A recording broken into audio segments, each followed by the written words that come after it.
Good morning, all of you.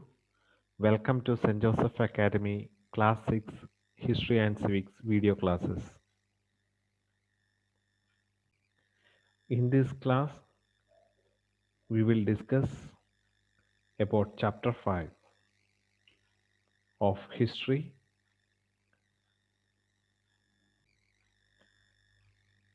that is, Rise of Jainism and Buddhism.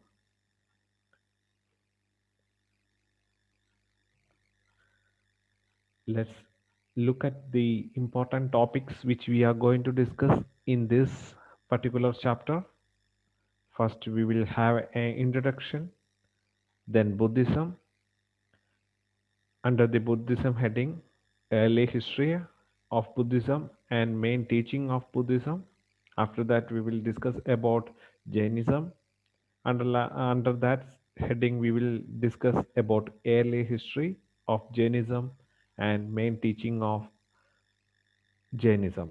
After that, similarity between Buddhism and Jainism, that we will discuss, followed by popularity and spread of Jainism and Buddhism, and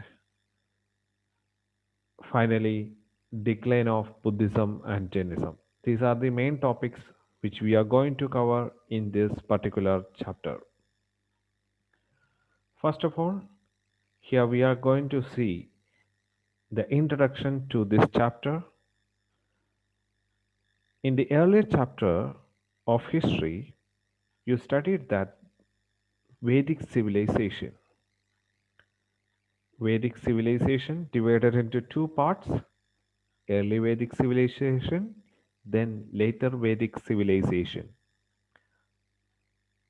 After the later Vedic civilization, by the 6th century BC, religious worship in India had become extremely ritualistic, and society was bound by rigid caste rules.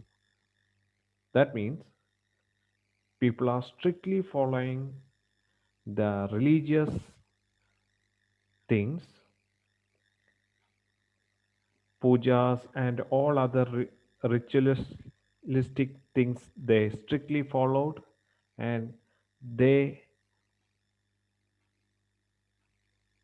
made discrimination with their caste system, and caste rules also they followed very strictly, that made discrimination among the people, and those dissatisfied people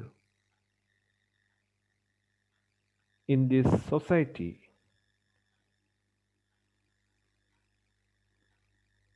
they feel that they are bounded by different rules of higher society people. This dissatisfied people,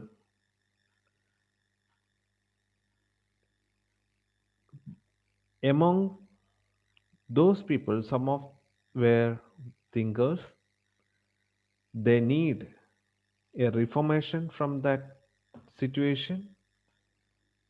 So they expected a reformation, a change in the society, change in the rigid caste rules and orthodox beliefs and rituals. This condition in that time makes some thinkers to give up their worldly life and went for meditation in peace and seek enlightenment. Means they think about a change in society, for that to get an enlightenment, to get an idea how to make a change in society and the structure of the society, how they can change. For that they went for meditate in peace. Some of them came back to the society and they share their newfound knowledge, and even they won followers. After sharing their knowledge, new ideas, new kind of religious beliefs, they spread among the people, which attracted the people, and they got many followers. These all things happened after the 6th century BC. Among such thinkers, the famous figures are Gautam Buddha and Vardhaman Mahavira. These are the two main thinkers who raised after the 6th century, and they found two important religions, that are Buddhism and Jainism.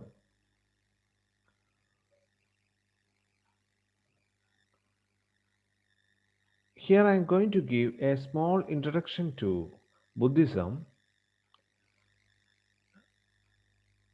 Buddhism, as you know, it is a well known religion in the world, and the founder of Buddhism is Gautam Siddhartha.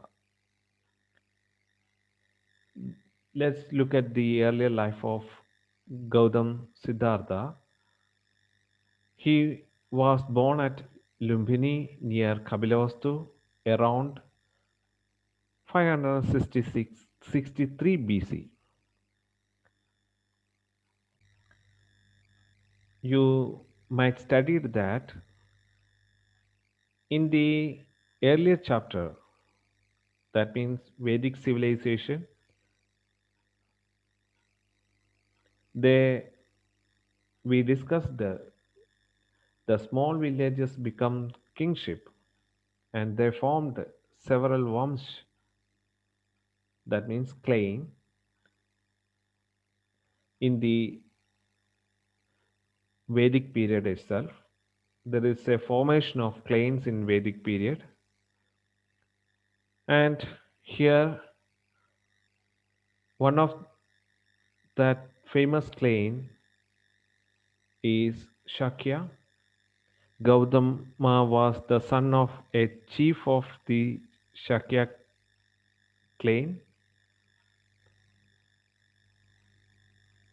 Therefore, Gautam initially leads a luxurious life. He was married to a princess.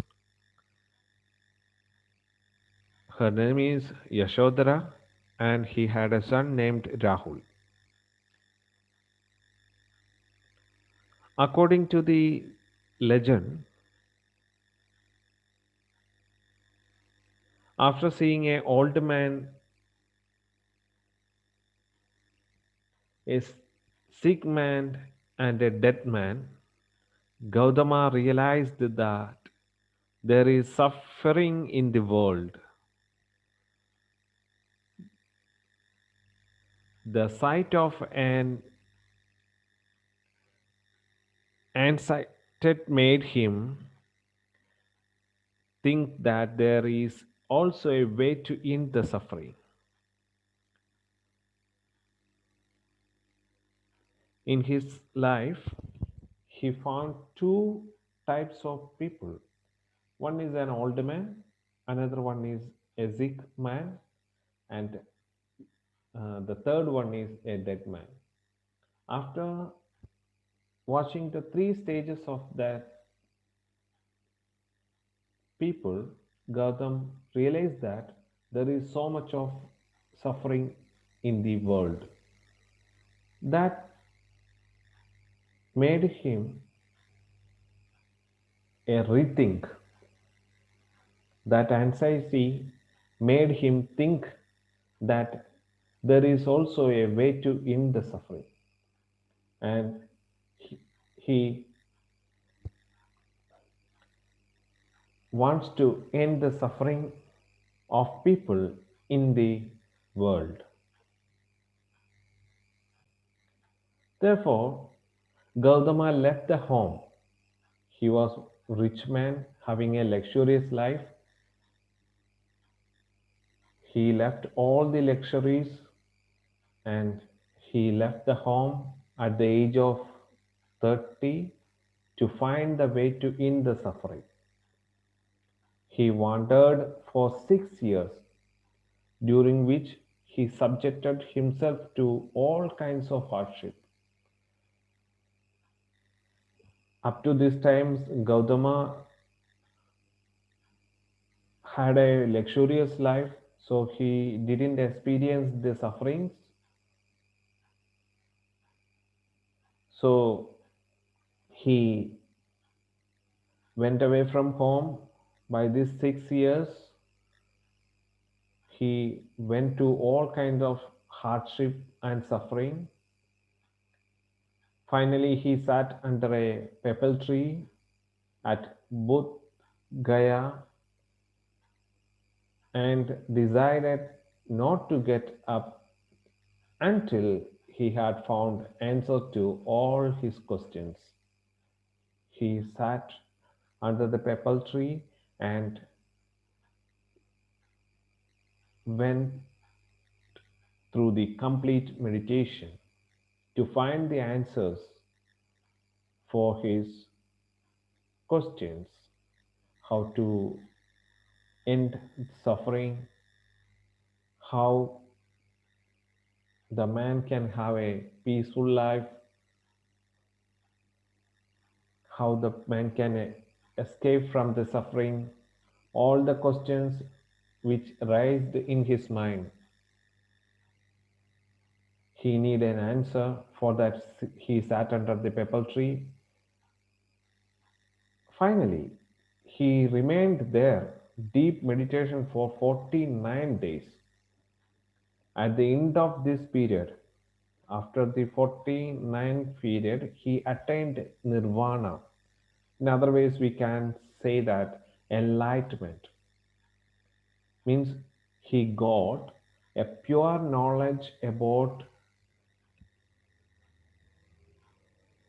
the life and the suffering, how to end the suffering in the life and become known as the Buddha.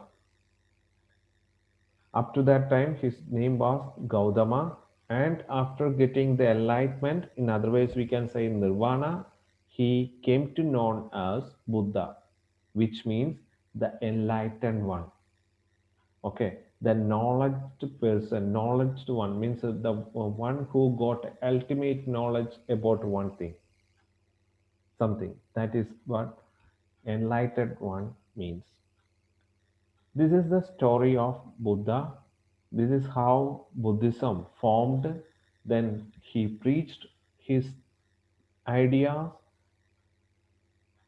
to his followers. That is how Buddhism started to spread. That is how Buddhism formed. The founder of Buddhism is Buddha. His real name is Gautama. And after getting enlightenment, he came to known as Buddha. So this first part having just an introduction to this chapter. Rest of the topics we will discuss in the upcoming videos. Thanks for watching. Have a nice day.